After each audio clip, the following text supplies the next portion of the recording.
Ancora senza colpevoli il rogo doloso che un anno fa ha devastato un'ala della cavallerizza a Torino. Al lavoro il team incaricato di immaginare il futuro dell'area che resta occupata.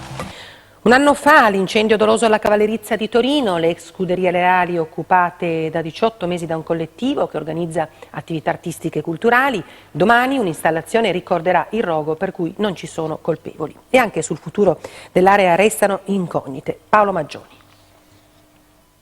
Il circolo dei beni demaniali non c'è più, ma l'area è in sicurezza. Delle fiamme dolose di un anno fa alla cavallerizza non c'è più traccia. Una storia chiusa anche in tribunale che ha archiviato a marzo il fascicolo contro ignoti. Ma gli occupanti non dimenticano e domani sera illumineranno con queste luci rosse le finestre.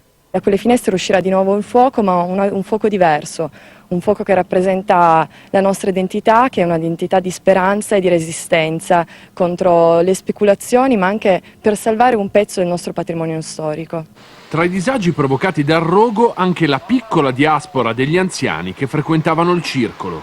Il vostro sogno è di tornare qui con il circolo alla cavallerizza? Ma certo, noi abbiamo mai abbandonato l'idea di lasciare la cavallerizza, siamo nati qui, quindi è casa nostra, tra virgolette.